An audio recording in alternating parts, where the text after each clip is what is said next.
दामाद की सास पार्ट 2। अब तक आपने सुना कि कावेरी जी अपनी तीनों बेटियों ईशा, मोहिनी और सुहाना की शादी 3 घर जमाई लड़कों के साथ करवा देती है। उन्हें लगता है कि ये लड़के शायद घर का कामकाज संभाल लेंगे, लेकिन उनके तीनों घर जमाई बहुत आलसी थे। वो नौकरी भी नहीं करते थे और बाहर का काम भी नहीं। कावेरी जी ने अपनी बेटियों से कहा कि वो प्रेगनेंसी का बहाना बनाकर अपने पतियों को सबक सिखाए। अब सुनिए आगे। मम्मी, आपने जैसा कहा था हमने वैसा ही किया, लेकिन देखिए ना, विवेक का हाल तो वैसा का वैसा ही है। घर में ना सुबह का नाश्ता बनता है और ना खाना। नौकरी पर जाने की बात करूं तो खाने को दौड़ते हैं मुझे। हाँ मम्मी, मैंने भी सुमित को कितनी बार कहा कि अगर नौकरी नहीं करनी तो कोई छोटी सी दुकान ही खोल लो। घर का खर्चा कैसे चलेगा? देखो, दोपहर के 12 बजने आए और जिनाब अभी तक सो रहे हैं। हाँ मम्मी, ईशा और सुहाना ठीक कहती हैं। अविनाश का भी यही हाल है। जब मैंने अपनी प्रेगनेंसी के बारे में कहा तो मुझसे कहने लगा, अरे दूसरी लड़कियां तो 9-9 महीने तक नौकरी करती है, बस डिलीवरी के टाइम छुट्टी लेती है। मोहिनी, तुम भी नौकरी करो। अब मुझे कहाँ नौकरी मिलेगी? मम्मी बताओ, अब मैं क्या करूं? हे भगवान, क्या सोचकर घर जमाई दामाद लाई थी मैं कि मेरी बेटियां मेरे पास रहेंगी और खुश रहेंगी, लेकिन इन आलसी दामादों ने तो हमारी जिंदगी को भी प्रॉब्लम में डाल दिया है। मैं तो कहती हूँ मम्मी, हम लोग वापस अपनी जॉब पर जाना शुरू कर देते हैं। बता देते हैं इन लोगों को कि हमने प्रेगनेंसी का बहाना किया है। नहीं नहीं बेटा, ऐसी गलती भी मत करना। अगर तुमने ऐसा किया तो इन तीनों की आदत और खराब हो जाएगी। अरे आज नहीं तो कल कभी तो तुम प्रेग्नेंट होगी, तब वापस यही प्रॉब्लम आएगी। तब क्या करोगी तुम तीनों? हाँ मम्मी, आपकी बात तो बिल्कुल सही है। इन लोगों को तो सुधारना ही पड़ेगा। लेकिन कैसे? अपने बच्चों के आने की खबर सुनकर भी इन लोगों पर कोई असर नहीं हो रहा। पैसे कमाने के लिए घर से बाहर निकलना ही नहीं चाहते ये तीनों। अब मेरे दिमाग में एक प्लान आया है। तुम तीनों चिंता मत करो, उन तीनों को बुलाओ, फिर मैं बात करती हूँ। थोड़ी देर बाद कावेरी जी अपने तीनों दामादों को सामने बुलाकर अपनी बात कहना शुरू करती हैं।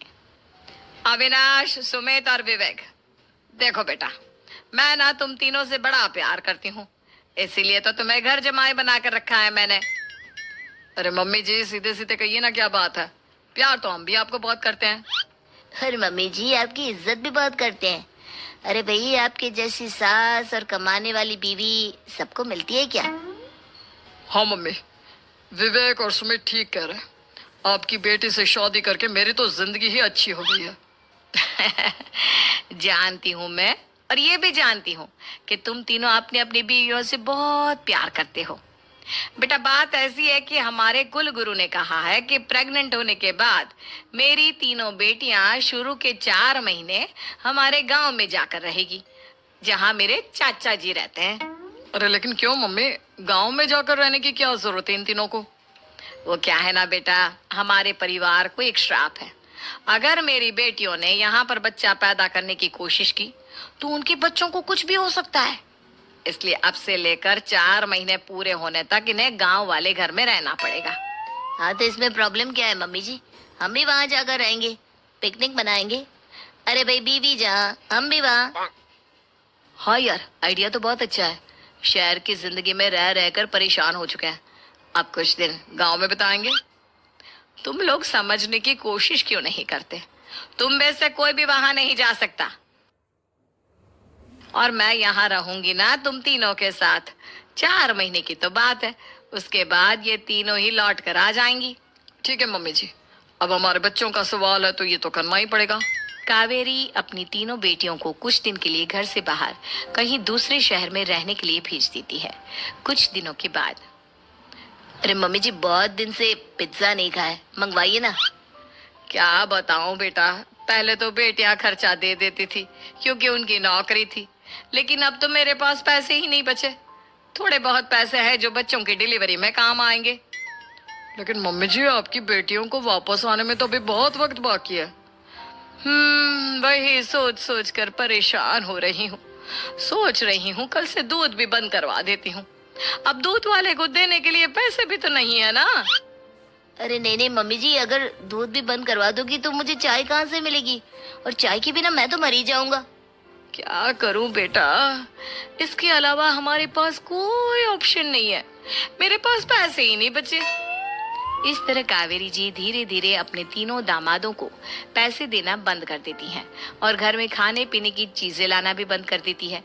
अब वो तीनों बुरी तरह से परेशान होने लगे थे और इसलिए एक दिन तीनों प्लान करके घर से बाहर निकलते हैं और बाजार में जाने के बाद, यार अच्छा खाना खाए हुए कितने दिन हो गए, पता नहीं कब अच्छा खाना मिलेगा। हमारी बीवियों के जाने के बाद तो हमारी हालत भिखारियों जैसी हो गई है यार। कुछ भी हो, मुझे तो आज पिज्जा खाना ही खाना है।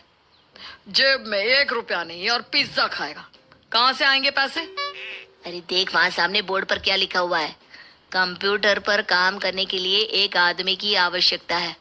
भाई मैं तो जा रहा हूँ, काम करूंगा और शाम तक पैसे लाकर आराम से पिज्जा खाऊंगा। जा जा, तुझे कोई काम नहीं देने वाला, हम तो घर जा रहे हैं। चल भाई सुमित। सुमित और अविनाश वहां से चले जाते हैं और विवेक उस कंप्यूटर शॉप पर सारा दिन काम करके 5,000 रुपए कमा कर घर लौट कर आता है और अपने खाने के लिए अच्छी अच्छी चीजें भी लेकर आता है। ये देखकर विवेक और सुमित के दिल में भी कुछ पैसे कमाने की इच्छा जागती है। अरे सुबह सुबह कहाँ चल दी है तुम? मम्मी जी एक बहुत अच्छी जगह मिली है, कंप्यूटर पर काम करने के 5,000 मिले थे कल मुझे। अगर रोज काम करूंगा तो पूरे 40,000 की तनख्वाह। अरे वाह, ये तो बहुत अच्छी बात है दामाद जी, आपको जाना ही चाहिए।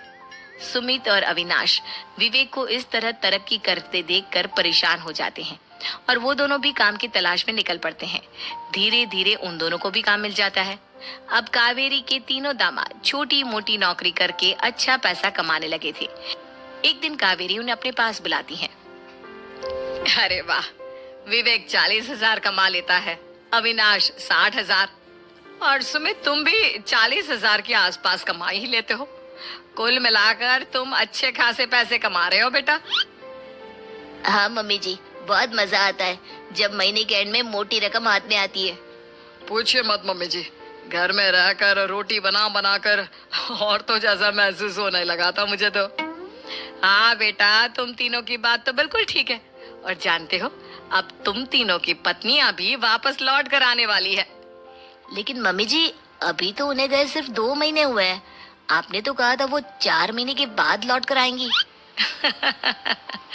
ऐसा कुछ नहीं है बेटा, मैं सिर्फ तुम तीनों को सबक सिखाना चाहती थी कि आदमी घर में बैठकर बीवी की कमाई खाता हुआ अच्छा नहीं लगता। इस दुनिया में हर इंसान को मेहनत करनी चाहिए, काम करना चाहिए, चाहे वो औरत हो या आदमी, ताकि अपने परिवार को संभाल सके। कावेरी की बात सुनकर उन तीनों को अपनी गलती का एहसास होता है और कावेरी उन्हें सच बता देती है कि ईशा, सुहाना और मोहिनी शहर में ही कहीं दूसरी जगह रह रहे थे। शाम के वक्त उन तीनों की पत्नियां लौट कर आ जाती है और कावेरी जी का परिवार एक खुशहाल परिवार की तरह रहने लगता है।